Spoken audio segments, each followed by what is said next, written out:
41. Romy, good morning.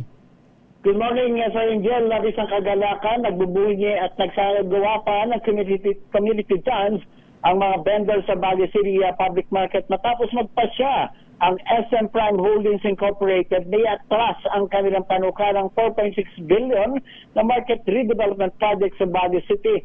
Sa kanilang liyam kay Mayor Benji Magalong noong December 19, 2025, sinabi ng SM na nagpasya silang hindi na ituloy ang proyekto sapagkat lumilitaw na ang Baguio City, ang executive at legislative branches, mga vendors at iba pang stakeholders ay may ilang bagay na dapat ayusin bago may patupad ang naturang proyekto. Kaya mananatili ang suporta ng SM sa Baguio City at maghahanap ng kanilang tulong sa pagsulong sa pag-unlad at iba pang hangarin ng lungsod. Kaugnay nito sinabi ni Maribel Bentay, presidente ng Baseball Proper ng Baguio City Market, na masaya sila. At kasama ang mga vendors dahil binawi na ng SP ang kanilang redevelopment project proposal ng public market sa lungsod at tumaasa sila na ang city government na magkakaroon ng kolaborasyon sa mga vendors na kung ano ang gusto nila ay yun ang masusunod.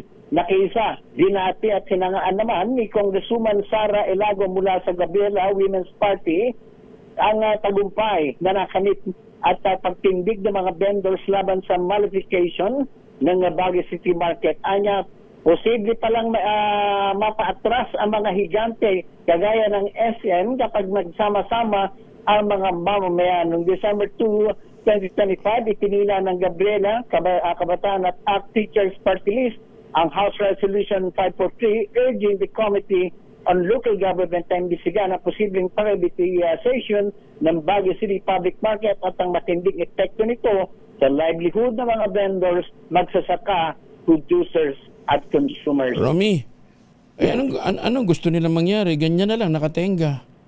Pangit, madumi. Gusto naman nilang kumbaga, ay i-develop pero hindi sa private. Kasi may pera naman ng Baguio eh. Lang, ang tagal-tagal nga eh. Ang tagal-tagal ng panahon yan, ba't hanggang ngayon hindi pa ma-develop? Diba? Yun yung nakakapanghinayang dun. Oo, sinasabi nga ni Congressman Mauricio Dumuga na nag-iwan pala siya ng 4 million.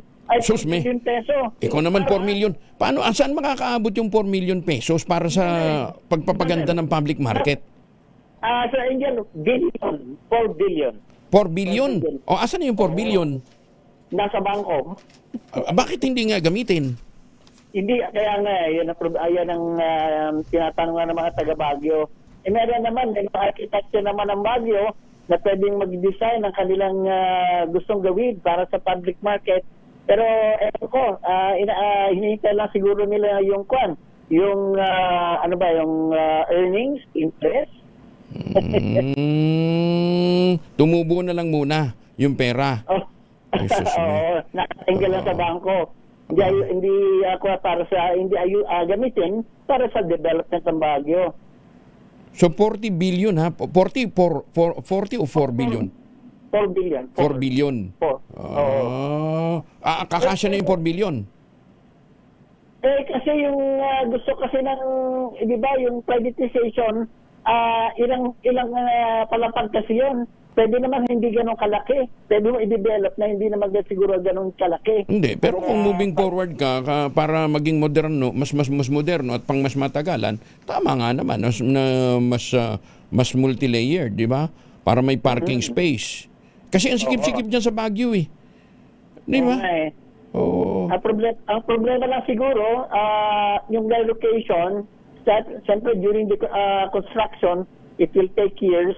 So parang i-displace mo yung mga vendors, wala silang livelihood. Kumbaga, maraming mawawala ng livelihood.